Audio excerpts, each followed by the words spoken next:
settembre, buongiorno Sicilia. Oggi avremo due ospiti in studio, il nuovo rettore dell'Università di Catania, il professor Foti, e l'avvocato Pietro Gurrieri, che ha scritto un libro che affronta la spinosa e attualissima questione della separazione delle carriere tra magistrati, inquirenti e giudicanti. L'altro giorno alla Camera c'è stata una vera e propria bagarre tra maggioranza e opposizione, ci faremo spiegare un po' meglio. E poi la novità che riguarda i nostri amici a quattro zampe: da domani cani in cabina, anche se di grande, di grossa taglia, mentre fino ad ora potevano entrare soltanto i più piccoli. Ma nel frattempo cominciamo con i servizi del telegiornale. A Scicli panico ieri pomeriggio per una rissa tra stranieri in strada in pieno centro. Il bilancio è di 2 feriti e uno è grave. Vediamo. Panico a Scicli, nel Ragusano, dove 2 gruppi di stranieri si sono fronteggiati a colpi di pistola per la spartizione del territorio. Il bilancio è di 2 feriti, uno dei quali, un 28enne albanese in condizioni gravissime, è piantonato all'ospedale Baglieri di Modica. Si è sparato intorno alle 14 di ieri nella centralissima piazza Gramsci. A fronteggiarsi albanesi e tunisini, probabilmente per lo spaccio di droga. Nel fuggi-fuggi generale 2 gruppi si sono affrontati e rincorsi.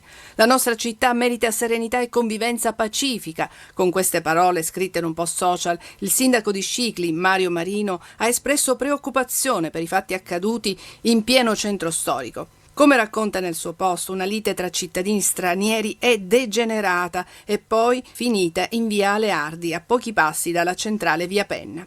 Indagano i carabinieri della tenenza di Scicli e della compagnia di Modica. In studio con noi c'è Luca Ciliberti per la rassegna stampa. Cominciamo col chiedergli se i quotidiani siciliani riportano questa notizia. Buongiorno Michele, certamente prendiamo la Sicilia, un po' su tutti i quotidiani prendiamo la Sicilia nella pagina di Ragusa, risulta in prima pagina questa rissa, poi gli accoltellamenti, ma in generale è un fenomeno che preoccupa l'intera comunità, e questo è il titolo: tra le risse e gli accoltellamenti il centro ormai è diventato una polveriera. Il sindaco, come abbiamo sentito anche dal servizio di Adelaide Barbagallo, dice: sono preoccupato per l'escalation di questi fenomeni. Tra l'altro hanno individuato anche un punto, diciamo, dove avvengono spesso queste risse. Teatro principale di questi episodi rimane il largo Gramsci, dove è massiccia la presenza di stranieri, e sono appunto numerosi poi residenti e le associazioni che chiedono maggiori controlli ed interventi. Quindi un tema, quello della sicurezza urbana, che non riguarda solo le grandi città, ma che si sta allargando un po' tutte le province dell'isola. Luca Ciliberti tra poco ci illustrerà gli altri argomenti dei quotidiani siciliani e poi di quelli nazionali. Intanto ancora dal TG le strade della Sicilia continuano a essere purtroppo funestate da incidenti mortali. Ad Agrigento ha perso la vita mentre guidava uno scooter un istruttore di tennis che era molto conosciuto in città, e tra l'altro il suo è stato un destino beffardo, crudele. 10 anni fa, lo stesso giorno, era morto il fratello ancora in un incidente stradale. Vediamo. Fine settimana di sangue sulle strade agrigentine. Un sabato segnato ieri mattina dalla morte di Vincenzo Zangali, 72 anni, investito mentre si trovava fermo in auto sul ciglio della strada. E in serata dal tragico incidente costato la vita a Marco Chiaramonti. La tragedia è avvenuta lungo il viale Emporium all'ingresso di San Leone.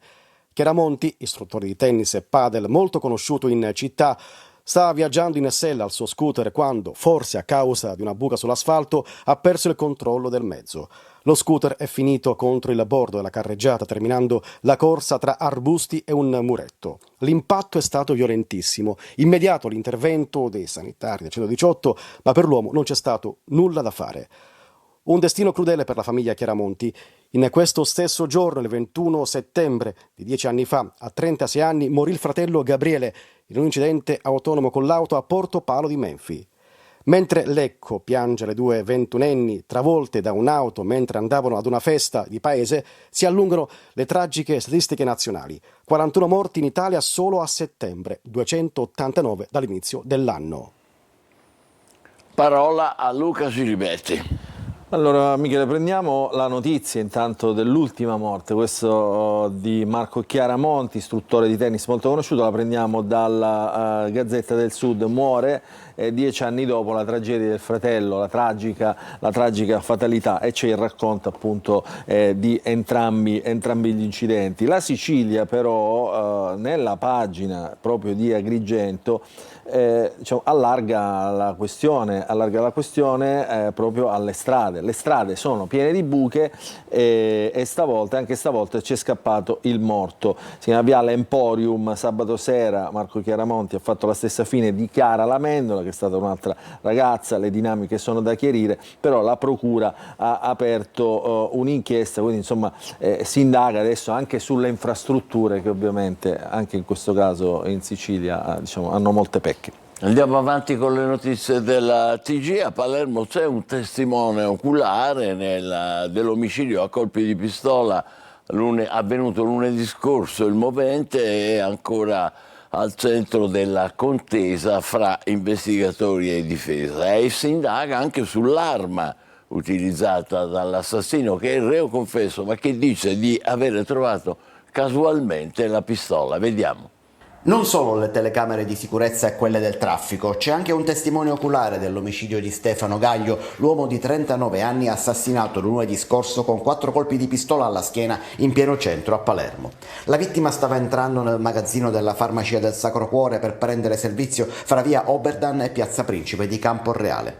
Il testimone invece stava parcheggiando e mentre cercava di mettere la moto sul cavalletto ha assistito all'azione decisa e fulminea dell'assassino reconfesso Giuseppe Cangemi, che estraeva la pistola, sparava a Gaglio, rimetteva l'arma in tasca per poi prendere lo scooter e fuggire. È stato lui, il testimone, a entrare in farmacia correndo per dare l'allarme. Gli investigatori poi hanno raccolto anche la testimonianza del portiere di uno stabile vicino che non ha assistito al delitto ma ha visto Cangemi aggiarsi in zona già poco prima delle 8:30 ed ha sentito gli spari intorno alle 9. L'assassino reo confesso resta in carcere mentre la difesa ha chiesto invece la scarcerazione e l'affido in una struttura sanitaria per i problemi mentali di Cangemi. Ma per il GIP la storia sarebbe da ricondurre invece alle liti per la casa di famiglia di via Nicolò Cervello alla Calza e non a un raptus legato alla schizofrenia. Infine, indagini in corso sulla pistola. Cangemi dice di averla trovata in un cestino dei rifiuti mentre lo stava svuotando, ma per gli inquirenti questa versione è poco credibile. A Catania saranno... scusa Luca, vuoi aggiungere qualcosa sui quotidiani? No, solo dal giornale Sicilia c'è un richiamo in prima pagina su questo omicidio, sull'omicidio Gaglio. Vedete un po' quello che ha detto il nostro collega, il movente dell'omicidio, PM passa a setaccio, anche però i conti e il patrimonio di Cangemi per capire che cosa abbia spinto diciamo, l'assassino appunto a colpire a sparare appunto alla sua vittima, perché emergono altre liti. L'autopsia insomma dirà altro ovviamente sulla dinamica dell'omicidio. Grazie Luca. Con il TG ci trasferiamo a Catania, dove saranno abbattuti i silos del porto, che sono lì da oltre 65 anni. 10 anni fa sono stati oggetto di una riqualificazione artistica con numerose installazioni di street art che hanno attratto in città l'interesse della cultura anche internazionale, ma adesso vediamo qual è il loro destino. I silos del porto di Catania verranno abbattuti e così cambierà lo skyline della grande infrastruttura. Io da ragazzino mi ricordo che ci sono stati sempre questi silos, togliendoli non so. Secondo me no, perché sono cose antiche, cose tradizionali, cioè cose del porto, e secondo me no. No, quello non si toccano. Perché? È perché è un simbolo del porto. A livello coreografico nì, forse come visuale sì. Nì perché? Nì perché da quando sono stati fatti i disegni potrebbe avere un impatto visivo positivo. Scade la concessione demaniale e la società Granari Siciliani non ha intenzione di rinnovarla perché alla luce dei trend del traffico e visto gli ingenti lavori di manutenzione a causa dell'invecchiamento, la ditta preferisce abbattere le strutture. I lavori verranno eseguiti in 112 giorni. La notizia ha generato un dibattito in città tra chi pensa che si tratti di un conglomerato industriale di basso valore e tra chi invece ne sottolinea il valore artistico e la presenza di numerose opere di street art di pregio. I privati non hanno più intenzione di mantenerla e vabbè, ci sta, nessuno può obbligarli. Il comune dovrebbe valutare, ma valutare, credo io, sentendo la città. E se questa è considerata davvero un'opera d'arte, ripeto, non da noi ma dagli esperti, perché il comune non se ne fa carico? C'è ancora una notizia che riguarda questa mattinata, mentre state per uscire. Potrebbero essere in qualche modo condizionate le scuole, i trasporti, la sanità e forse anche i treni, perché anche la Sicilia si mobilita per Gaza e per i palestinesi. È oggi una giornata infatti di sciopero generale che è indetto però non dai sindacati confederali, ma da quelli di base, in particolare l'USB e gli altri sindacati autonomi. Le appunto conseguenze potrebbero riguardare scuole, abbiamo detto, trasporti, sanità e forse anche treni.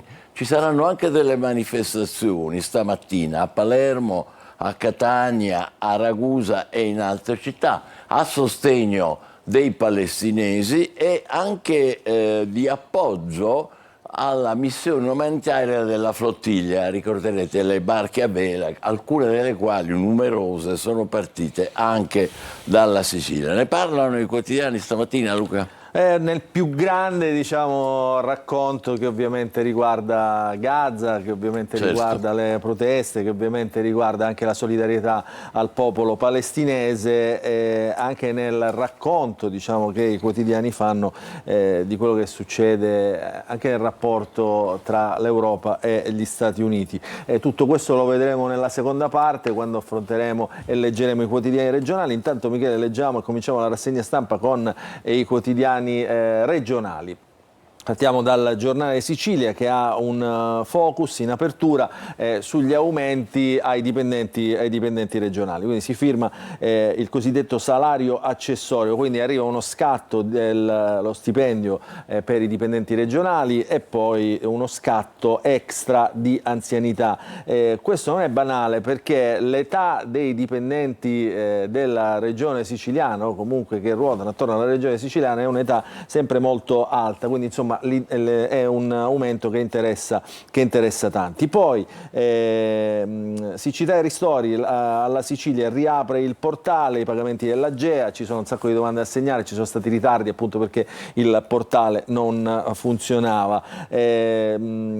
Ieri anniversario della morte di Livatino, iniziative appunto in tutta la Sicilia, abbiamo seguito anche col telegiornale, inaugurato un monumento ad Agrigento, insomma tante iniziative. Ci sono anche le parole del presidente Mattarella, che non ha fatto mancare neanche questa volta la sua vicinanza, parlando di rigore e umanità appunto del giudice Ragazzino, così lo chiamavano. Ci sono un po' di notizie che riguardano la domenica di Serie A e poi di spalla la folla ai funerali di Charlie Kirk con lo show di Trump. Questo lo vedremo più avanti anche con tante immagini che raccontano meglio di tante parole quello che è successo negli Stati Uniti.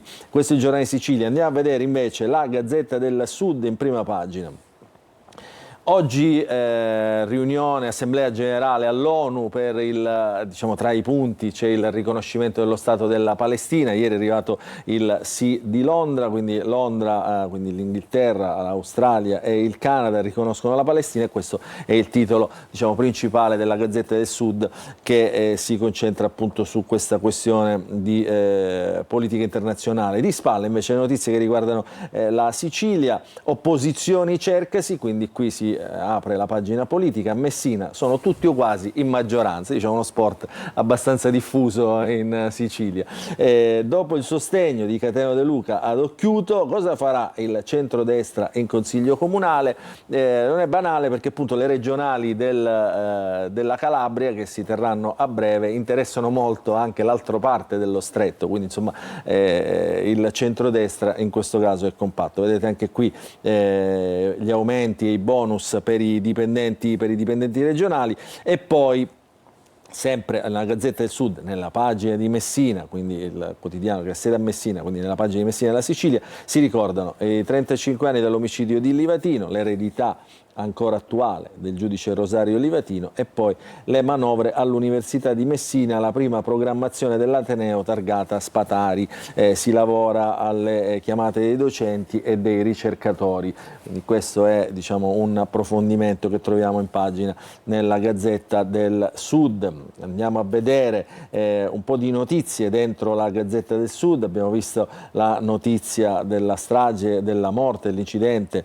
dell'istruttore di tennis. Leggiamo le parole di Mattarella sul Livatino, testimone dei valori della nostra Repubblica. E poi ancora, questa è una notizia che arriva da Catania: autista del bus aggredito con calci e pugni. Un'altra notizia, insomma, che certamente accende i riflettori e l'allarme ancora sulla sicurezza urbana, del quale si parla, come abbiamo visto, in tutta la Sicilia. Andiamo a vedere invece la prima pagina della Sicilia, la Sicilia regionale, diciamo, con tutte le notizie in pagina che riguardano il nazionale e il regionale.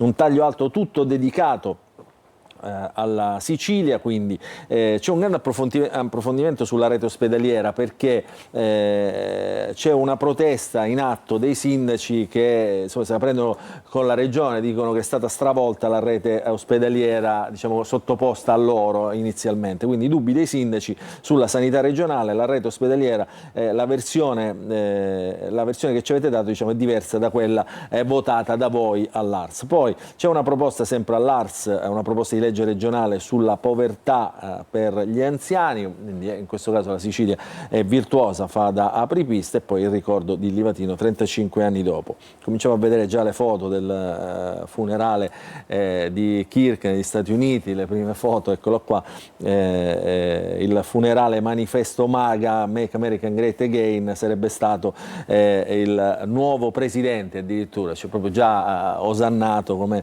il post-Trump. L'addio all'attivista, in 200.000 nello stadio dell'Arizona, Trump ucciso, un grande uomo.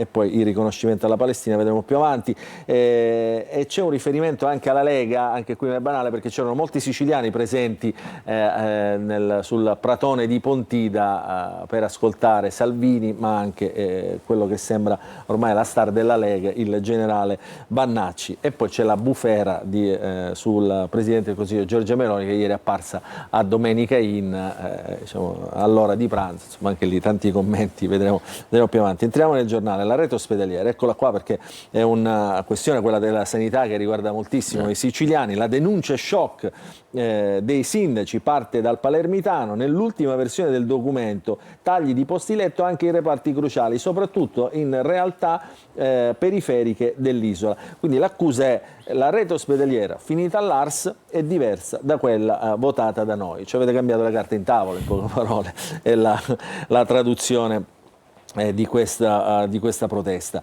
Abbiamo visto Ragusa e Agrigento nelle prime pagine, vediamo la prima pagina anche di Catania, perché intanto una notizia che abbiamo, diciamo, approfondito anche noi nei giorni scorsi: il Parco degli Ulivi negato, insomma, ai residenti del quartiere San Nullo, la protesta dei residenti che non possono usufruire di quest'area verde. E poi le scuole superiori, lavori in corso per renderle sicure e accessibili. Questa è diciamo, un'iniziativa della città metropolitana. Sarebbe stato auspicabile che fosse fatto prima dell'inizio delle scuole, insomma, questa risistemazione. Scontiamo ritardi del passato, dice il sindaco metropolitano, strategia a lungo periodo. Quindi, insomma, si lavora per le scuole. Poi tante notizie di cronaca, avete visto calcio e pugno, l'abbiamo visto poc'anzi, ad un autista della MTS, deferito un 64enne, un atto gravissimo. Poi a Bronte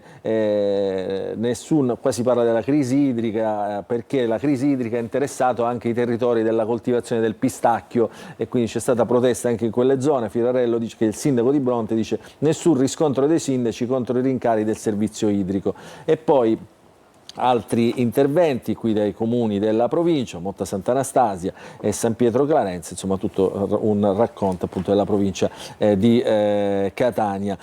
Vi faccio vedere anche, prima di chiudere, la notizia della quale abbiamo parlato prima, che diciamo, fa anche un po' sorridere, no? Quella della Gazzetta del Sud: Cateneo De Luca, Basile, insomma Schifani, tutti uniti, Sud chiama Nord, il centrodestra è l'opposizione che non c'è più o quasi, la coalizione teoricamente cui siamo a Messina ancora non è formalizzata, ma da oggi De Luca sarà a Reggio Calabria, al fianco di Occhiuto. Germanà, leader della Lega, ha detto chiaramente avvicinamento è scontato, quindi un fortissimo centrodestra. Queste sono manovre per gli analisti politici che avvicinano poi alle regionali del 2027. A te Michele.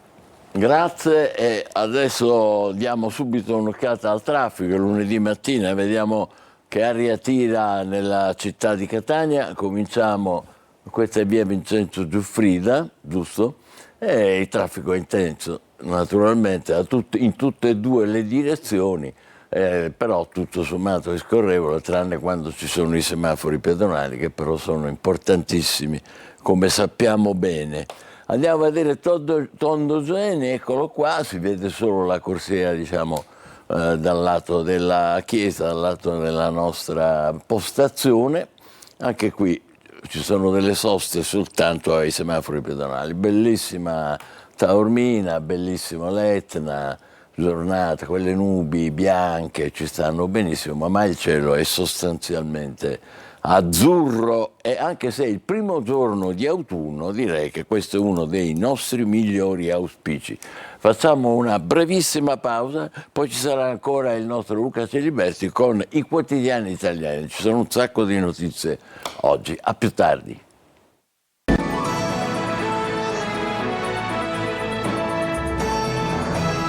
Sicilia, tra poco sarà il nostro ospite il nuovo rettore dell'Università di Catania, il professor Enrico Foti. Intanto diamo la parola e la linea a Luca Ciliberti per la rassegna stampa dei quotidiani nazionali. A te Luca. Grazie Michele. Allora, il racconto cammina su 3 filoni principali oggi di tutti i quotidiani. I funerali di Kirk negli Stati Uniti, quindi il martire, come lo ha chiamato Donald Trump dell'America, la Palestina, oggi insomma il riconoscimento, sempre più paesi chiedono il riconoscimento dello Stato della Palestina, oggi Assemblea Generale all'ONU, e poi per quanto riguarda la politica italiana invece i commenti al raduno sul pratone di Pontida della Lega, quindi insomma come si presenta la Lega, tra l'altro alla vigilia di elezioni regionali molto importanti, tra queste c'è il Veneto che diciamo è un braccio di ferro continuo tra la Lega, che ha il governatore uscente, e Fratelli d'Italia, che vorrebbe insomma mettere un nome proprio. Andiamo a vedere allora subito il Corriere della Sera, vediamo le prime pagine su questi racconti, molte le foto anche che diciamo, raffigurano quello che è successo ieri in America. Il titolo d'apertura però del Corriere della Sera, principale quotidiano italiano, è questo. Sì, da Australia, Canada, Portogallo, Londra e quindi anche l'Inghilterra. Londra riconosce lo Stato di Palestina. Israele non ci sarà all'Assemblea dell'ONU. L'ira di Netanyahu è una ricompensa al terrorismo. Per una speranza di pace tra palestinesi e israeliani e la soluzione a 2 stati, il Regno Unito riconosce formalmente lo Stato di Palestina. E questo annuncia il premier Starmer, seguito da Canada, Australia e Portogallo. Questo è importante, diciamo, nel più grande panorama della geopolitica europea, perché in qualche modo, ed è questa la lettura dei quotidiani, la sintetizzo io, diciamo, isolano un po' la posizione dell'Italia, che ancora non si è espressa su questa Luca, questione. Ti interrompo soltanto per ricordare a chi si fosse messo in ascolto soltanto adesso quello che abbiamo già detto nella prima parte del programma, che questa questione come dire, interviene anche in Italia. Oggi c'è uno sciopero definito generale dalle organizzazioni come l'USB, i sindacati di base e autonome, quindi non i sindacati confederali, e prevedono il fermo o comunque una serie di rallentamenti per quanto riguarda i treni e i porti, poi il coinvolgimento delle scuole e della sanità. E anche di questo parleremo fra poco con il professor Foti, che è il nuovo rettore dell'università. Scusa Luca. No, diciamo, questo è diciamo, il tema che riguarda molto l'Italia. Invece vedete il commento di Paolo Giordano proprio sul Corriere, sul riconoscimento dello Stato della Palestina, dice proprio questo: un atto giusto contro la bolla dell'immobilismo. Anche l'Italia deve riconoscere lo Stato di Palestina, ci sono ormai ragioni innumerevoli per cui è urgente e necessario. La prima, se si vuole, è quasi fatalistica, perché lo farà comunque solo in ritardo, la direzione storica è segnata. Quindi questo è un commento, diciamo, che troviamo sul Corriere della Sera. E poi a centropagina vedete le foto del funerale di Kirk, di Charlie Kirk, 200.000 persone in Arizona, l'America di Kirk, una folla oceanica per i funerali. Trump parla di lui come un martire, l'ideologo del MAGA, no? Del movimento MAGA, Make America Great Again, quindi insomma quello che ha aiutato e che ha spinto Trump alle ultime elezioni a diventare presidente. E poi, come vedete, anche qui la Lega, Salvini attacca su russi e migranti, Vannacci la 10ª Mas a scuola, addirittura il generale non le manda a dire, sempre come dire, provocatorio nelle sue esternazioni. E poi la polemica perché Giorgia Meloni è apparsa all'ora di pranzo su Rai 1 a Domenica In, pochi secondi però che hanno causato ovviamente l'indignazione soprattutto della sinistra. Andiamo a vedere la prima pagina della Repubblica, anche qui Londra sì alla Palestina, questo è il titolo principale. Regno Unito, Canada, Australia e Portogallo riconoscono la sovranità dei territori con 150 paesi, ed è proprio questo il numero poi che in qualche modo fa interrogare tutti.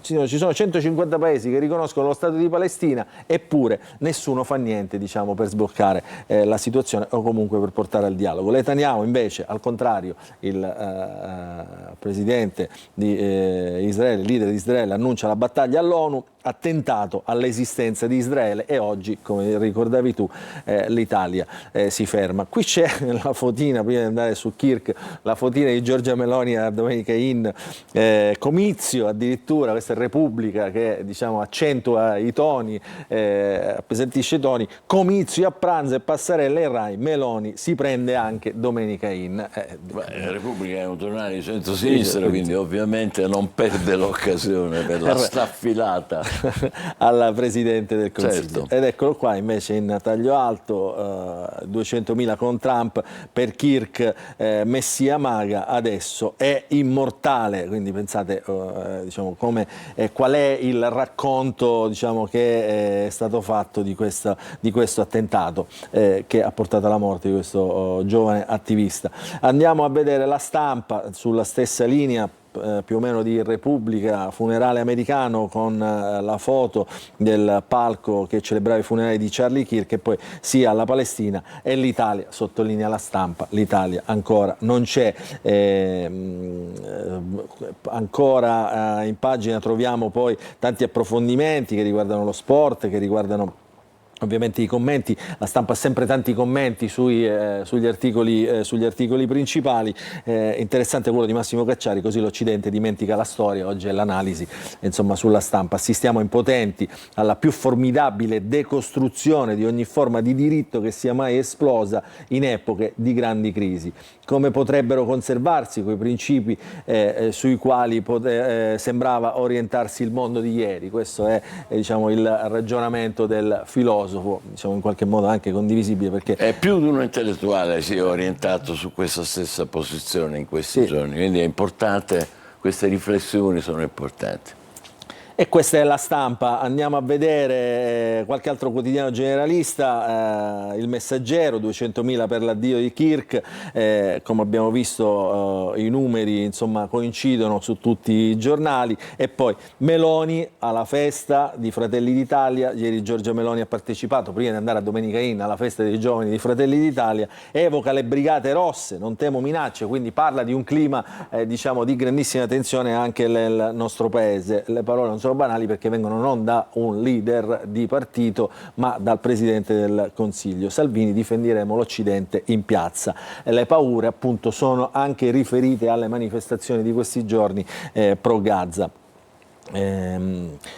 Sottolineate anche da un'intervista proprio sul Messaggero al ministro dell'Interno Matteo Piantedosi: non sottovalutate certi gruppi, c'è un clima di tensione, l'antagonismo potrebbe degenerare. Questo è il ministro dell'Interno che parla appunto di questo preoccupante clima che si sta respirando in Italia. E poi anche qui il giorno della Palestina, Londra, Stato indipendente, vedete il racconto è tutto di oggi. Quella che vedete a centropagina invece è la foto di Pellegrini, che ieri ha segnato con un suo gol il derby di Roma, regalando appunto questa partita.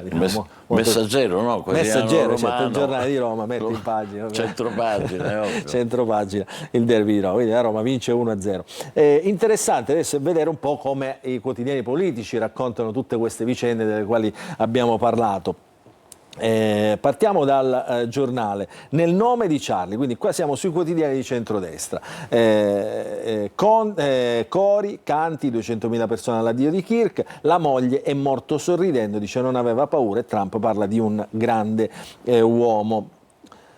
Il PD si indigna per la Meloni a Domenica Inn, qui c'è la difesa, abbiamo visto l'attacco da parte di Repubblica, qui c'è la difesa di Bandiera, polemica per il collegamento di Giorgia Meloni a Domenica Inn, la Premier parla in diretta 80 secondi per promuovere il pranzo della domenica come patrimonio dell'UNESCO. Il PD, il Movimento 5 Stelle si indignano e parlano di teleregime, la risposta è la polemica sul nulla. Questa è l'apertura del giornale di oggi. Vediamo invece Libero, che approfondisce la questione Pontida. La Lega non cambia, il leader del Carroccio, diritti, confini e libertà. Kirk un esempio, a febbraio grande manifestazione per la civiltà occidentale. La lettura, questa è abbastanza orientata come titolo, però la lettura che fanno quasi tutti i quotidiani di questo raduno di Pontida è che la Lega sia diventata ancora più spostata, se possibile, a destra. Nazionalista più che federalista. Nazionalista, esattamente, quindi più spostata, che si colora un po' più di nero, ecco, così hanno titolato alcuni. Ma dice no, la Lega non cambia. La Lega non cambia, questo è Libero, insomma, perché la destra sa stare insieme e vincere. Poi c'è questa analisi di Daniele Capezzone, anche lui un po' orientato, un po' di parte, però questo è però il mood che riconoscono tutti appunto alla destra, che litiga nelle stanze delle decisioni, però poi sa stare insieme e vince. Andiamo a vedere ancora invece il Fatto Quotidiano. Qui cambiamo ovviamente zona, ideologia in qualche modo.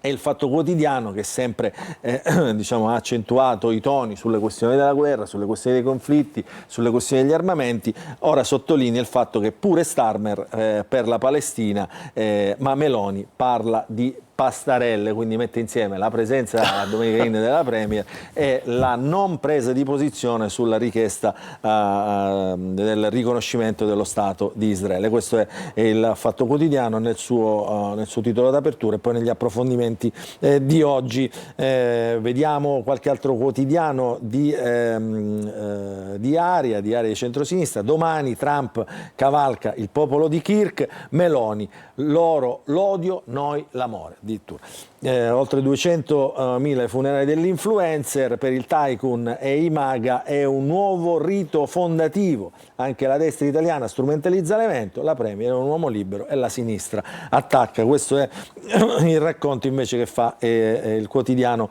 Domani, mentre il Tempo, che in questo periodo è molto orientato verso la destra, parla di King Kirk con Tommaso Cerno, che addirittura poi fa, come sempre nei suoi editoriali, un punto su questa questione, anche sulle analisi che riguardano i funerali di Kirk. E qui c'è la foto appunto dell'influencer, l'ideologo dei MAGA assassinato. Prima di chiudere questa rassegna stampa, Michele, io volevo farlo vedere, lo facciamo col Corriere della Sera, che è un quotidiano in qualche modo equidistante da tutti, il racconto che è stato fatto di questi funerali, perché ci sono delle foto che veramente fanno danno il senso di quello che è successo. Eccolo qua, per esempio, guardate qua quanta gente, la folla dei presenti con i cartelli martire repubblicano, Dio Dio, patria e famiglia nel ricordo di Kirk. Questo è il racconto, diciamo, dei funerali. Qui c'è Donald Trump con Elon Musk che è arrivato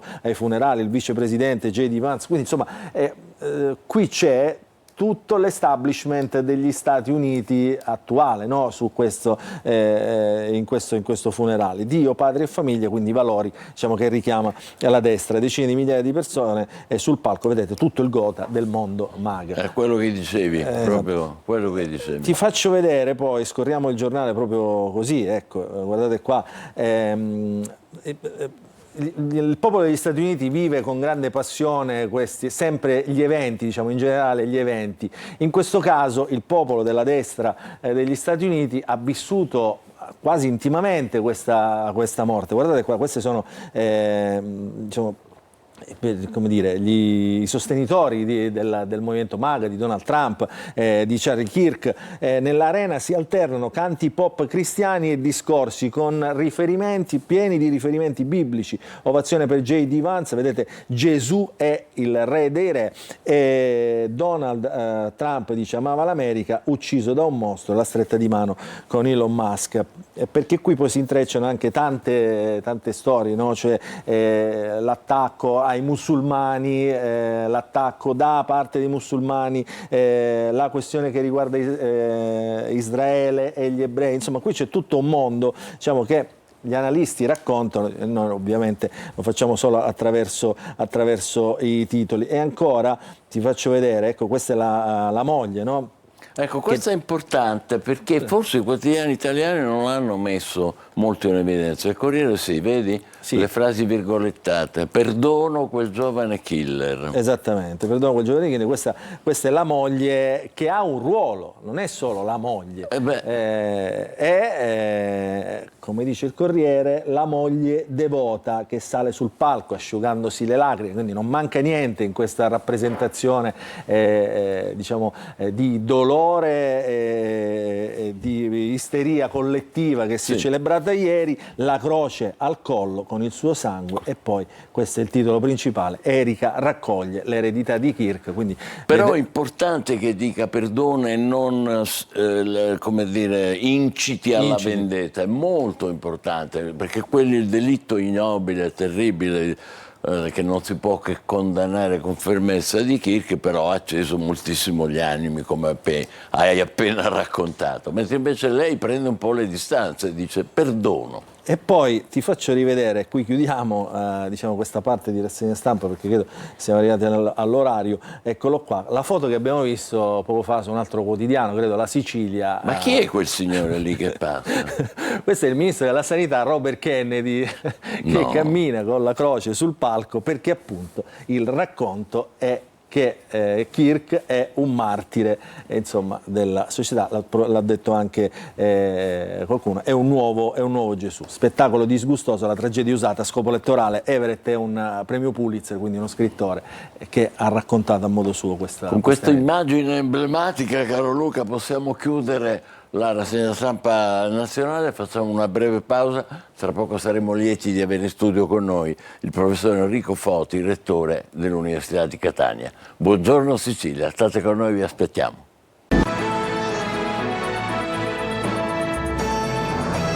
Sicilia, diamo il benvenuto al professor Foti, che è il nuovo rettore dell'Università di Catania. Grazie di essere qua, complimenti professore. Partiamo subito con la prima domanda. Lei ha annunciato un nuovo corso. Su cosa punta? Beh, sicuramente sulla nostra energia più importante, cioè sui giovani, sugli studenti. Chiaramente il mio predecessore, il professore Priolo, ha portato, ha normalizzato il nostro Ateneo. Ricordiamoci che lo ha preso in un momento di assoluta difficoltà e lo ha, come dire, normalizzato, cosa che non era assolutamente scontata. Adesso parte, come dire, una fase 2 che deve essere quella del rilancio con nuove iniziative e anche nuove ambizioni. E una di queste lei lo ha accennato anche al nostro telegiornale il giorno della nomina, fermare i giovani che vanno via. Questo è uno dei problemi più importanti che riguarda anche la scuola, per l'abbandono scolastico e pure l'università. Ecco, come si può fare? Lei aveva già detto al TG abbiamo rapporti con Confindustria, Sì. è così che si può costruire quel tessuto che inviti i giovani a restare in Sicilia? Questa è la nostra idea, nel senso quella di cambiare narrazione, perché i giovani vanno via sperando che andando via possano, come dire, avere un futuro anche lavorativo più facile. In effetti dobbiamo cambiare questa narrazione, perché oggi non è più necessario andare via, come dire, l'immagine del giovane che parte con la valigia di cartone francamente non ha molto senso. Io credo che il luogo più triste della nostra città, mi permetta di dirlo, è nei giorni di festa, di fine festa, l'aeroporto di Catania, quando tutti i nostri giovani vanno via. E chiaramente nel 90% dei casi non ritornano più, perché poi si inseriscono in un tessuto lavorativo, sociale, eccetera, di altro tipo, per cui ci stiamo davvero impoverendo. Allora io dico, dobbiamo cambiare questa narrazione, prima di tutto prendere atto anche dai contatti che abbiamo avuto con Confindustria, Sicindustria e altro, che non c'è questa situazione drammatica che deve portare i nostri giovani ad andare via, ma allo stesso tempo dobbiamo formare i nostri giovani per quelle che sono le necessità del nostro territorio, quindi avviare, oltre ai corsi come dire, di formazione che sono già storici per il nostro Ateneo, tutta una serie di strumenti di formazione che magari abbiamo un po' sottovalutato e che siano di collegamento più immediato col mondo produttivo. Per esempio, i master di primo, secondo livello, i corsi di specializzazione, cioè tutti quei percorsi che chiaramente prevedono anche una formazione più specialistica e più immediatamente spendibile nel mondo del lavoro. Anzi, io immagino di realizzare proprio uno strumento che gestisca ad hoc questi percorsi formativi, cioè immagino di realizzare una fondazione che sia in parte Università di Catania, ma in parte privati, mi riferisco ovviamente a Confindustria, eccetera, e altri soggetti di questo tipo, sempre come dire, istituzionali, ma anche grosse industrie, che consenta una più immediata risposta da parte del mondo del lavoro anche all'interno dei percorsi formativi, e quindi il contatto, il placement, come si dice, cioè sia una catena corta, ecco, non tra domanda e offerta. Tra domanda e offerta, è chiaro. E questo è importante, è una novità che sta annunciando. È assolutamente una novità, sì. La fondazione, come si chiamerà, dell'Università di Catania? Immagino di sì, in questo noi ingegneri abbiamo una scarsissima fantasia. Ma è la fondazione dell'Università sì, dell'Università di Catania, chiaramente insieme a Confindustria, soggetti privati, imprese che vorranno aderire, eccetera, in maniera tale da portare avanti questi percorsi di formazione, perché oggi siamo bravissimi nel formare i ragazzi con le lauree magistrali, eccetera, eccetera, però siamo, non dico scollegati perché non è vero dal mondo del lavoro, però abbiamo come dire, un'architettura burocratica che non ci consente di essere snelli abbastanza per poter intercettare questa esigenza. Questa è una novità importante e la ringraziamo per averla annunciata qui. Professore, ne parlavamo prima, oggi è una giornata un po' particolare perché i sindacati autonomi, soprattutto l'USB, ma altri sindacati li nominano perché poi se no ci rimangono male, ADL, Cobas, CUB, SQB, hanno organizzato quello che loro chiamano uno sciopero generale. Non ci sono i sindacati confederali, CGIL, CISL, no sciopero. Però ci potranno essere delle diciamo, conseguenze per quanto riguarda i treni, i porti, anche le scuole, la sanità. Ora lo sciopero è per i palestinesi, per mettere fine a quello che sta accadendo, ai massacri a Gaza, e anche a sostegno della flottiglia che, come sapete, una parte della quale è partita dalla Sicilia. La domanda che le faccio, professore, è questa, che c'è stata una polemica all'Università di Palermo perché il Senato accademico in qualche modo si è espresso proprio a favore della iniziativa umanitaria, non aveva uno scopo anti-israeliano, perlomeno si sono pronunciati così, per aiutare donne, bambini, civili soprattutto, che vivono la condizione di difficoltà enorme, a cominciare proprio dalla nutrizione. A Catania succede qualcosa del genere? Lei come vede questo? Allora, assolutamente sì, ovviamente sono temi di grande attualità, particolarmente sentiti dal corpo docente, da tutto il corpo universitario, dal personale tecnico amministrativo. Ho ricevuto 500 firme a sostegno, diciamo, di Gaza, eccetera. Io proprio per questo immaginavo di non solo portare la questione all'attenzione del nostro organo di governo che è il Senato, perché credo che forse questa questione a questo punto, proprio ci riflettevo ieri ricevendo queste 500 firme, credo che 500 firme di docenti? Docenti personale tecnico amministrativo, okay, diciamo di nostri colleghi. D'accordo. Sono un 20% diciamo circa, direi, sì, no? della nostra popolazione di lavoratori, e quindi proprio ieri pensavo di avviare a brevissimo un'assemblea di Ateneo per discutere e deliberare una posizione, come dire, ufficiale dell'Università di Catania. Chiaramente credo che in questo caso lo stesso Senato possa essere, come dire, nonostante sia l'organo di governo politico principale dell'Ateneo, forse troppo ristretto per rappresentare una situazione così complessa e che vede ovviamente anche sensibilità molto diverse tra loro. Bene, noi seguiremo naturalmente quando sarà convocata questa assemblea di Ateneo. Professore, torniamo agli studi. È stato abolito il numero chiuso a medicina, però poi c'è la ghigliottina del 6° mese. E allora che abbiamo messo? La pezza peggiore del buco, professore? Beh, qui noi non c'entriamo niente, diamo seguito alle iniziative governative. Qual è la sua opinione su questo? Beh, la mia opinione oggettivamente è che questo percorso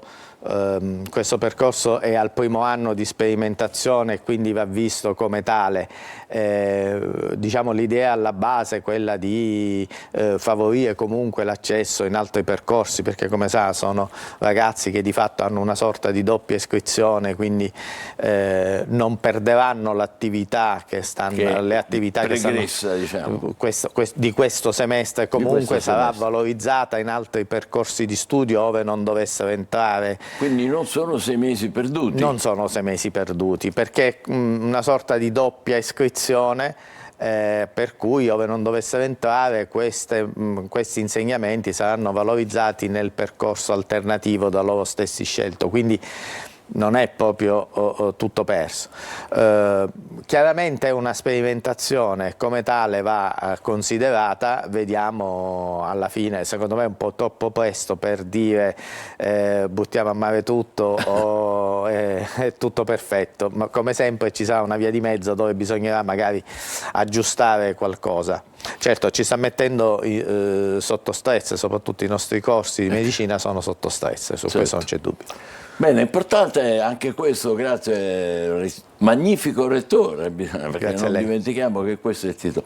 C'è una cosa importante che mi ha colpito nel suo programma, quello che è stato sinteticamente annunciato. Uno è spingere sull'internazionalizzazione, è la cosiddetta terza missione. Di che si tratta?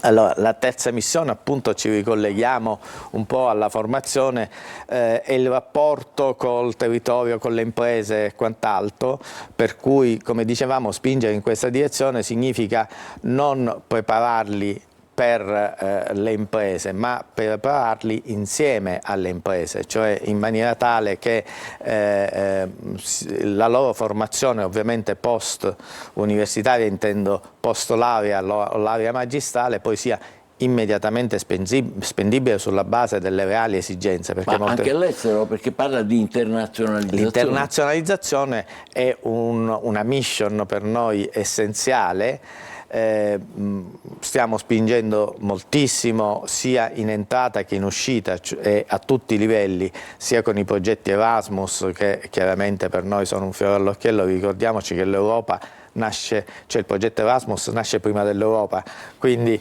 ha favorito la nascita dell'Europa, e quindi chiaramente queste cose per noi sono assolutamente essenziali, e per noi ricercatori l'internazionalizzazione è un dato scontato. Non sempre lo è, diciamo, su larga scala, nel senso che i numeri dei nostri studenti che hanno la possibilità, anche per le risorse disponibili sia di Ateneo che degli stessi ragazzi, non sono sempre grandissimi, e qui forse dovremmo fare qualche investimento ulteriore. Bene, la ringraziamo molto per essere stato con noi, per avere con piacere risposto a tutte le nostre domande. Le auguriamo buon lavoro, grazie al professore Enrico Foti, magnifico rettore dell'Università di Catania. Adesso per un attimo ci guardiamo insieme il tempo, siamo a inizio di settimana, un'occhiata al meteo, e poi parleremo della separazione delle carriere tra magistrati, e di cui tanto si parla anche con polemiche in questi giorni. State con noi, buongiorno Sicilia. Grazie.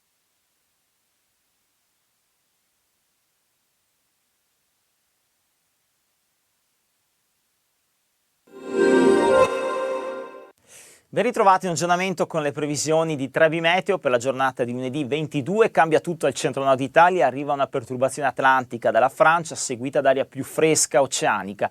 Instabilità al centro-nord, arrivano piogge temporali anche di forte intensità. Al sud invece anticiclone, difatti sulla Sicilia il cielo risulterà sereno poco nuvoloso, con venti in rotazione in rinforzo di scirocco e ostro. Il canale di Sicilia risulterà mosso, molto mosso in giornata. Temperature estive con massime generalmente tra i 26 e i 30 gradi, ancora come se fossimo ad agosto. Per quanto riguarda la giornata successiva di martedì, un fronte raggiungerà il Basso Tirreno, della maggiore variabilità sulla Sicilia e la possibilità di qualche rapido improvviso temporale, più probabile sull'ovest della regione. Le temperature non subiranno ancora grosse variazioni o in lieve flessione, però nel corso di mercoledì, metà settimana, via via sopraggiungerà un po' di maestrale. Ulteriori dettagli sulle vostre località scaricando l'app di Trebi Meteo.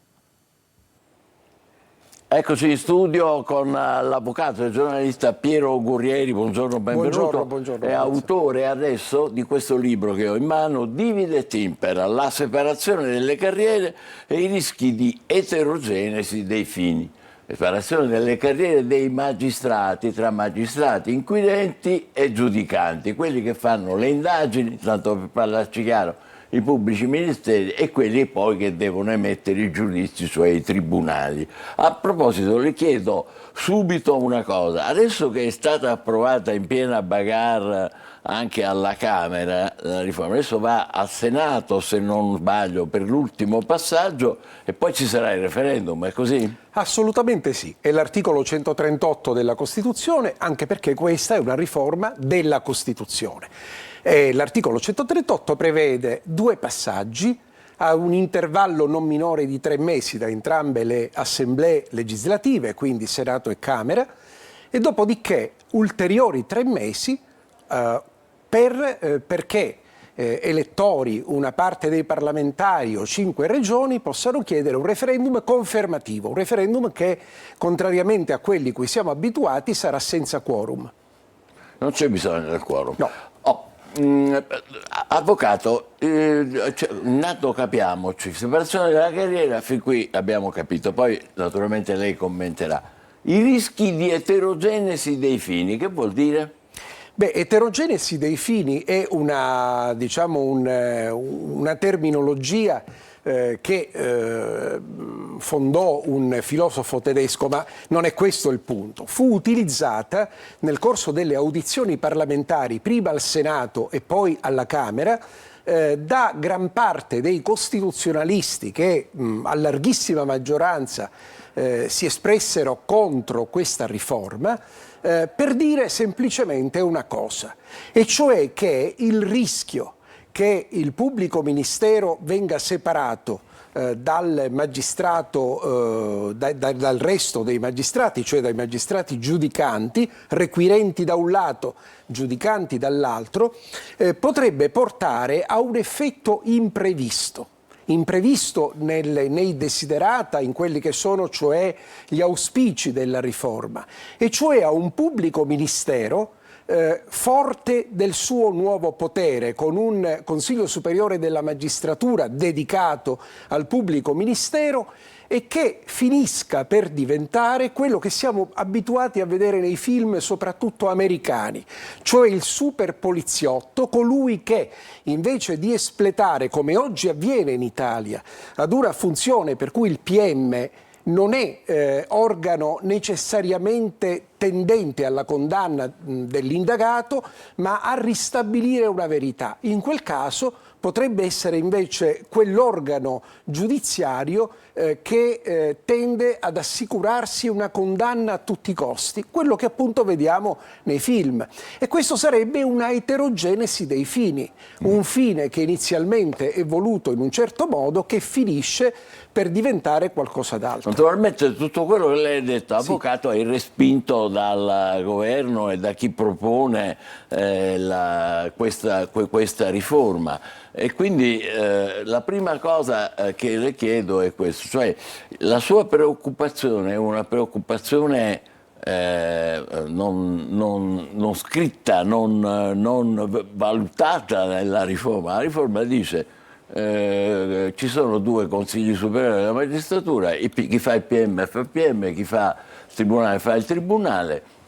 Poi ci sarà come si chiama, un collegio lì che l'Alta Corte, lei dice? Corte che valuterà sia i provvedimenti di eventuali e anche, diciamo, le controversie che riguardano.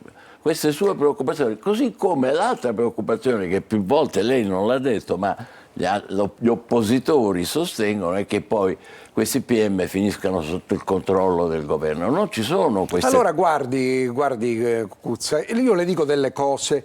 Innanzitutto la mia non è un'opinione singola, la mia opinione è, come dicevo, condivisa da circa il 90% dei costituzionalisti che non hanno colore politico, dei giuristi, dei docenti universitari, dei membri della cosiddetta accademia, che sono stati sentiti dalle commissioni parlamentari per esprimere un parere su un disegno di legge che l'hanno sonoramente bocciato. Punto 1.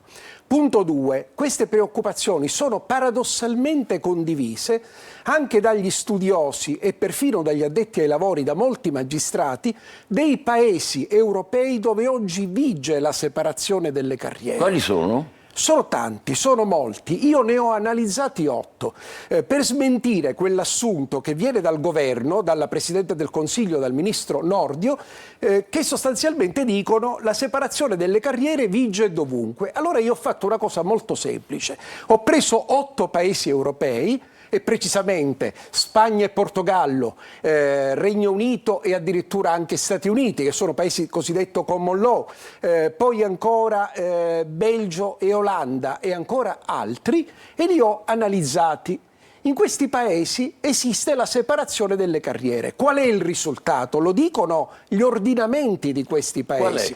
In tutti questi paesi, meno in parte il Portogallo, il pubblico ministero è sempre sotto le dipendenze del ministro di giustizia, sotto le dipendenze dell'esecutivo. Lo dicono quelle tabelle e quegli atti che sono un capitolo di questo libro. E dicono anche una cosa diversa, che la cosa peggiore, ma questo argomento lo ha sostenuto il procuratore aggiunto di Catania, Sebastiano Ardita, e anche membro del Consiglio Superiore della Magistratura, a cui ho dedicato anche alcune pagine di questo libro, il quale ha detto la cosa peggiore non è paradossalmente tanto che il PM sia sottoposto all'esecutivo come subordinazione, ma è che sostanzialmente alimenti insieme agli altri PM, grazie al CSM dedicato di cui parlavamo, una sorta di potere che di fatto andrebbe a valicare enormemente quella funzione giurisdizionale che oggi è l'unica e che accomuna il pubblico ministero e i magistrati giudicanti. In questi paesi la realtà è questa, è paradossale, guardi Cucuzza. In questi paesi si guarda paradossalmente alla Costituzione italiana, in alcuni circoli lib-lab americani, è tutto documentato, ma ancora in Inghilterra, in Olanda perfino, che sono paesi di cultura fiamminga. Per cambiare le cose. Certo, perché si sono accorti che non può essere che la pubblica accusa, la magistratura requirente dipenda dagli esecutivi, che non può, lei lo sa come negli Stati Uniti, ma basta guardare un film, come sono tra virgolette designati i pubblici ministeri. Beh, di solito è o il presidente oppure sono i governatori, com'è? No, allora lei ha centrato esattamente, il Presidente nomina i giudici normalmente della Corte Suprema, i governatori degli Stati a inizio del mandato nominano i pubblici ministeri, i cosiddetti prosecutor in inglese, si chiamano così. E addirittura in Germania, ad esempio, sono i governatori dei Länder, perché è uno Stato federale. Ma veramente gli italiani possono essere interessati a una pubblica accusa che sia designata e dipendente dalla politica? Allora... E le aggiungo, ultimo particolare importante, che noi abbiamo anche una grande risorsa della nostra Costituzione, e cioè la cosiddetta obbligatorietà dell'azione penale. Certo. In questi paesi l'obbligatorietà non esiste più.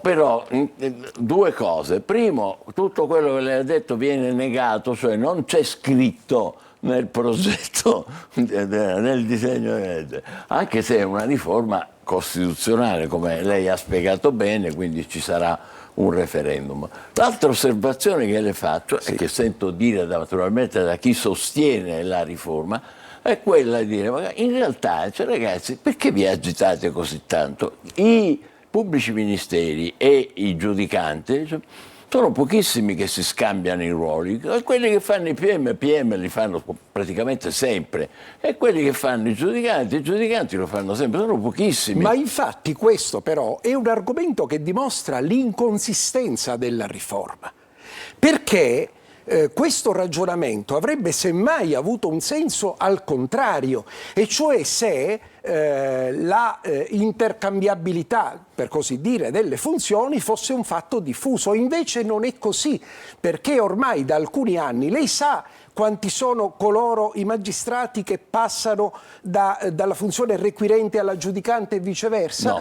No. Glielo dico io, sono una percentuale stimata tra lo 0,2 e l'1%. Appunto, dunque la riforma dice di voler intervenire su questo, sulle cosiddette porte contigue, ma in realtà non può intervenire perché è già un fatto, come non interviene sulla parità tra accusa e difesa, perché la parità tra accusa e difesa ha bisogno di riforme nel processo, non a livello ordinamentale. Insomma, gli obiettivi della riforma sono in parte o già raggiunti oppure sostanzialmente inutili, perché i cittadini hanno bisogno di rapidità dell'azione penale, hanno bisogno di più giudici. Io la interrompo perché di questo adesso la tesi del libro è chiarissima, abbiamo cercato di farle qualche domanda di contraddittorio.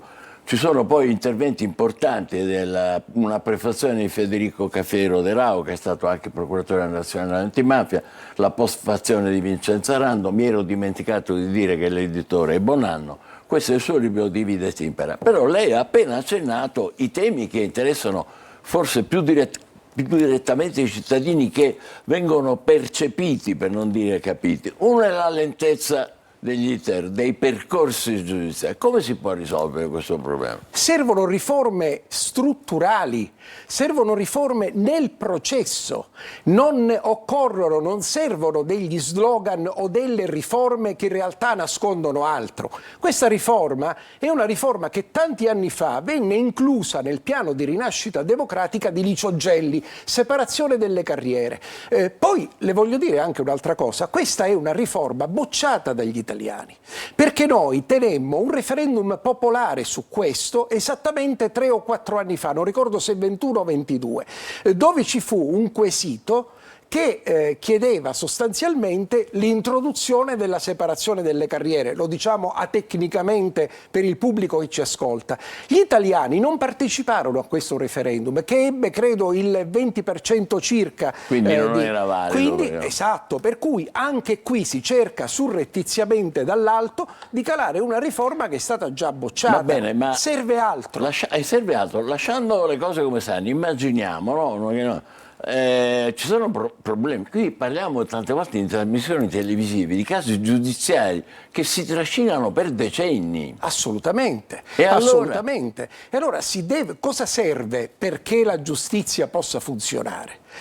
Serve innanzitutto che vi siano, che gli uffici con nuovi concorsi, eccetera, siano adeguati. Noi qui siamo in una delle città dove i fabbisogni reali sono sicuramente maggiori, parecchio maggiori rispetto agli organici esistenti, e allora bisogna partire da lì, bisogna fare nuovi concorsi per i magistrati, bisogna fare concorsi per gli addetti alle cancellerie, bisogna investire sulla giustizia, ma questi investimenti richiedono, richiedono una spesa, un programma di spesa e anche un programma, voglio dire, politico da questo punto di vista, non faccio distinzione, che non c'è. Le riforme da questo punto di vista non possono essere la panacea di queste cose. Poi la cosa che Giovanni Falcone sarebbe stato un sostenitore di questa riforma è una panzana grande quanto una casa, ed è dovuto intervenire in proposito, questo lo voglio ricordare perché con la memoria dei morti non è lecito giocare, ed è dovuto intervenire per smentire questa grande panzana addirittura Alfredo Morvillo, che lei sa era il cognato di Giovanni Falcone, e ha detto: non vi permettete di dire che Giovanni Falcone fosse stato favorevole. Borsellino era apertamente contrario e lo aveva detto più volte, perché allora era stato il primo governo Berlusconi che ci aveva provato inutilmente a introdurre una cosa del genere, mentre Falcone aveva detto altre cose. Queste altre cose sono poi diventate... Quindi non è vero che Falcone fosse favorevole. Assolutamente. Torniamo a un'altra questione che invece tutti si pongono e delle volte ritorna nelle trasmissioni televisive, soprattutto da parte di chi è favorevole a divide et impera, e cioè la non punibilità dei magistrati. Cioè, com'è possibile che se questi sbagliano poi non gli succede mai niente? Cioè, quando invece noi sbagliamo, se sono politici non veniamo più eletti, se siamo professionisti subiamo le giuste conseguenze. Ma è vera questa cosa? Guardi Cucuzza, questo è un'altra panzana. Non è affatto vero che i magistrati sono una categoria non punibile. Rispondono ovviamente di illeciti penali esattamente come rispondiamo io e lei, come possiamo rispondere io e lei e chi ci ascolta. Ma nelle sentenze sbagliate? Ammettiamo, diciamo, tra virgolette. Lei parla allude dunque a una responsabilità civile? Ma guardi che la riforma non si occupa minimamente della responsabilità civile. Ma i cittadini se si vogliono affrontare dei profili di riforma che sono relativi che possono essere relativi alla responsabilità civile dei magistrati, che era il grande totem di Silvio Berlusconi, di Bettino Craxi, e lo facevano in funzione punitiva, però, come questa riforma si muove secondo finalità non dichiarate ma apertamente punitive, come se si volessero addomesticare i magistrati, renderli inoffensivi, come se ci siano colletti bianchi e politici che non debbano rispondere di nulla, mentre tutti, compresi i magistrati, siamo soggetti alla legge. Ultima domanda, avvocato, domandona finale. Sì. Di cosa ha bisogno, a suo avviso, lei che è contrario alla separazione delle carriere, che ha espresso tutte le opinioni, di cosa ha bisogno la giustizia a suo avviso? La giustizia ha bisogno di velocizzazione dei processi, quindi di rapidità. La questione della rapidità è la prima questione. Rapidità significa più personale o che cosa?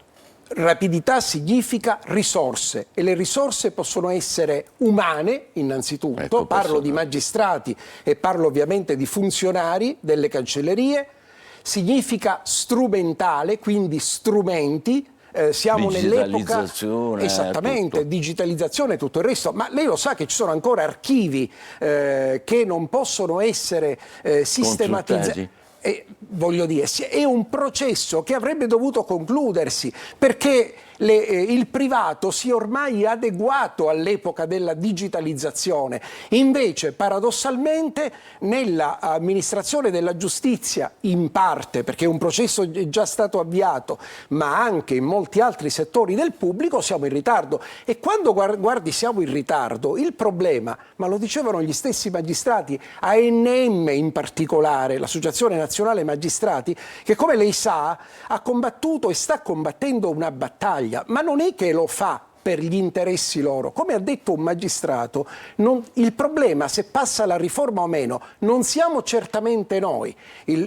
Quelli che ne soffriranno le conseguenze saranno i cittadini, coloro che ci ascoltano.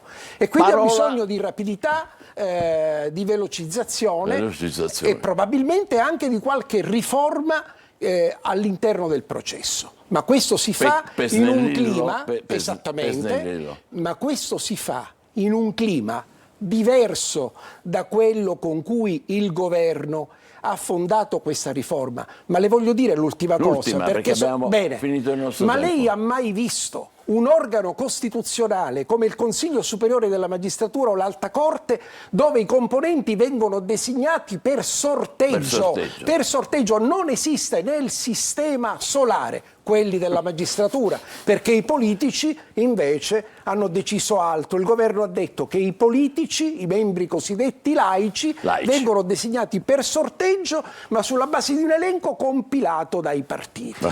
Ci fermiamo qui. Abbiamo detto tutto. Tutto chiaro. Pietro Gurrieri, Divide e Tempera, la separazione delle carriere, il editore Bonanno. Grazie per essere stato con noi. Grazie a lei, direttore. Breve pausa e noi ci passiamo a cose più leggere con l'oroscopo, che poi serve sempre. No? State con noi. Buongiorno Sicilia. Complimenti e grazie. Grazie a lei. Grazie.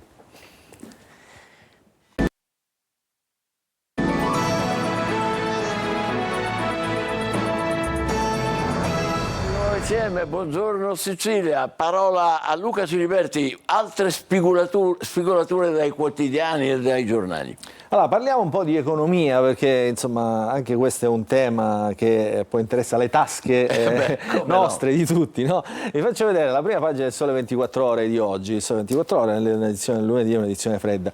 C'è un approfondimento sulle abitazioni, eccolo qua, è il record di acquisti sulla prima casa. Diciamo, in un momento in cui per anni abbiamo assistito all'immobilismo del mercato delle case, adesso il record di acquisti spinto dai tassi economici e dagli sconti poi che si sono susseguiti. Vedete, qui c'è un grafico che racconta bene il trend nazionale dal 2023 al 2024, meno, quindi numeri abbastanza pesanti, poi c'è stata una lenta risalita dal 2024 al 2025 e questo è, trovate ovviamente all'interno del quotidiano tutti gli approfondimenti, anche i numeri che riguardano la Sicilia, che sono interessanti. Sempre per quanto riguarda l'economia, esco da questa pagina e andiamo invece sulle pagine di economia della Stampa, sempre per i risparmiatori che hanno notato, insomma, coloro che fanno piccoli regalini, insomma, sai, nel momento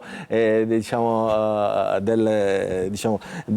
pensierini, il regalo sicuro resta sempre l'oggettino in oro, e allora è salito anche il costo dell'oro. Guardate però che aumento esponenziale, guardate dal 1992 ad oggi, guardate quanto è aumentato per oncia. Il 40% dell'anno. Tant'è vero che il titolo è La febbre dell'oro. La febbre dell'oro. Il metallo prezioso è salito 40% all'inizio dell'anno, innescare il record come sempre, il calo di fiducia negli Stati Uniti e nel dollaro, che ha perso il suo ruolo di valuta guida, quindi il bene rifugio ritorna ad essere in questo caso l'oro, e in qualche modo, legato al discorso precedente, anche la casa, anche il mattone, tant'è vero che più compravendite ci sono e più le banche aumentano, diciamo, allentano la cinghia per aumentare i mutui. Quindi queste sono, diciamo, le due notizie di economia che fanno riflettere anche su questa fine, diciamo, perché già per gli economisti siamo alla fine del 2025. Poi un'altra notizia di economia che ho trovato interessante sempre oggi sulla Stampa: aumentano i debiti, diciamo, per chi vuole studiare. Quindi i costi dell'università in qualche modo diciamo, incidono sul reddito delle famiglie. E come si pagano questi debiti di studio? Facendo i prestiti, quindi diciamo, appoggiandosi a delle finanziarie. Crescono i prestiti per l'istruzione. In 3 anni la scuola pesa 3.000 euro in più a famiglia, finanziamenti a studenti, bonus detrazioni, tutte le novità insomma, sugli atenei. Oggi hai avuto ospite il rettore, insomma, l'università. 3.000 in 3 anni, cioè 1.000 euro in più a famiglia. 3.000 euro in più a famiglia, in più, cioè, rispetto a quello che poi bisogna spendere. Guarda quante spese ci sono per le istruzioni, che molto spesso, essendo dilazionate nel tempo, non vengono poi, diciamo, sembrano non incidere poi nel bilancio familiare immediato, però guardate, insomma, che numeri importanti che ci sono, diciamo, secondo Eurostat e Banca Etica. Quindi, insomma, ancora oggi, diciamo, studiare costa. Quindi al contrario di quello che dicono molti, non è a portata di tutti. Poi abbiamo parlato, chiudiamo, l'ultima abbiamo, Luca. Chiudiamo con una notizia un po' triste, diciamo. Questa notizia, insomma, che ha fatto discutere, sta facendo discutere queste due ragazze che stavano andando alla festa del paese, quindi insomma neanche una cosa, siamo un a rave Lecco, party. No? Vicino Siamo a Lecco, sì, nel Lecchese. Giorgia e Milli, quella festa finita in tragedia, travolta e uccisa da un 30enne drogato. Siccome questo si innesca nel più ampio racconto dei morti sulle strade, molto spesso droga, alcol e telefonini incidono, questa notizia dovrebbe davvero far riflettere in molti. Avevano 21 anni, quindi nel fiore della vita. Davvero ci lascia con l'amaro in bocca. Cerchiamo di tirarci in su con qualcosa di più leggero. C'è il nostro Marco Amato e c'è l'oroscopo. Buongiorno Sicilia.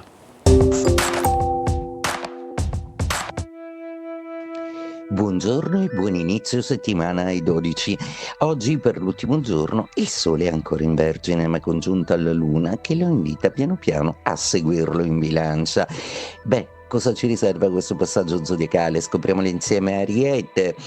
Sta per iniziare un'opposizione niente male, ma ancora per oggi Saturno e Nettuno, i vostri ospiti planetari, anche se Saturno ha fatto un passo indietro in Pesci, se la vedono un po' con un Sole e una Luna che decidono di mettere le cose in chiaro, quindi attenti che Ariete, qualcuno oggi potrebbe chiedervi conto e ragione. Toro. Oggi ultimo giorno di trigono con il Sole, ma si preparano degli eventi molto importanti per voi perché non vi sarà chiesto più di correre e soprattutto vi abbandonerà lo stress. È iniziato già un progetto nuovo lavorativo che vi vede molto a vostro agio. Gemelli, continua la vostra iperattività. E la buona notizia è che la Luna e il Sole cominciano già a stabilire un legame di trigono con Urano che ospitate nei vostri gradi, quindi aspettatevi di concretizzare delle cose molto importanti e che soprattutto segneranno una svolta nel vostro cammino. Solo l'amore con Venere in quadratura ancora tentenne un po'. Cancro, per voi la Luna oggi è in quadratura, quindi una Luna che tenderebbe un po' a darvi fastidio proprio perché sentite qualcosa di romanticamente nostalgico rispetto ai luoghi e alla famiglia. Un po' di romanticità melanconica vi si addice. Leone, la vostra giornata oggi promette bene proprio perché il Sole e la Luna vi fanno tante promesse comunicative e soprattutto una risposta che non tarderà ad arrivare e che vi sorprenderà moltissimo, quindi cercate di curare bene le pubbliche relazioni perché da questo momento in poi sarete di nuovo il re dello zodiaco. Vergine, la Venere che ospitate ancora non riesce proprio a fare pace con Urano. Quindi ancora non riuscite a decidere con una netta serenità. Poco male però perché un bel sestile con Marte la rendono comunque passionale, dinamica e attiva, e quindi godetevi questa parte, soprattutto l'ultimo giorno della presenza del Sole nei vostri gradi. Bilancia, la Luna è già entrata nei vostri gradi, avete già ospite Mercurio, sta per arrivare il Sole, preparatevi perché finalmente è il momento della svolta e di superare una certa difficoltà in maniera brillante come sempre. Scorpione, per voi è importantissimo questo arrivo di Marte che sulla soglia del vostro segno zodiacale fa già sentire la sua presenza, mentre il Sole illumina la vostra 12ª casa assieme a Luna e a Mercurio. È un momento molto forte per voi perché state di nuovo partorendo voi stessi e maturando la realtà di un nuovo amore. Sagittario, per voi oggi, a parte il fastidio di Venere, ci sono tanti pianeti che vi promettono un po' di cose, ovvero i dialoghi nuovi di Mercurio, l'amicalità della Luna in Bilancia e soprattutto la forza di un Sole che presto vi darà nuove idee e nuovi progetti. Capricorno, per voi il cielo è abbastanza sereno e disteso, ancora oggi il Sole e la Luna sono comunque benevoli nei vostri confronti, Venere dalla vostra parte, tutta una serie di veloci cambiamenti che accadono intorno a voi non vi disturbano, ancora dovete osservare bene alcune dinamiche per convincervi se fare parte di una società o no. Acquario, per voi la vostra giornata promette molto bene, Mercurio, Luna e Sole tutti dalla vostra parte e tutti protesi e protesi a incoraggiare quel Plutone creativo che trova sempre più spazio nei vostri gradi per esprimersi. Oggi geniali ma anche assolutamente affascinanti e dediti insolitamente alle passioni. Pesci, oggi è l'ultimo giorno del Sole in opposizione, rimane Venere ancora a darvi tedio ma per poco, piuttosto Saturno nei vostri gradi si interroga se continuare una collaborazione lavorativa o meno. Oggi al lavoro sarà una giornata decisiva per decidere cosa fare delle vostre relazioni lavorative. Bene, abbiamo concluso l'oroscopo e concludiamo anche questa puntata di Buongiorno Sicilia. Vi ricordo l'appuntamento con TG Sicilia alle 13:30. Buongiorno Sicilia tornerà domani puntuale alle 8. Buona giornata e buongiorno Sicilia.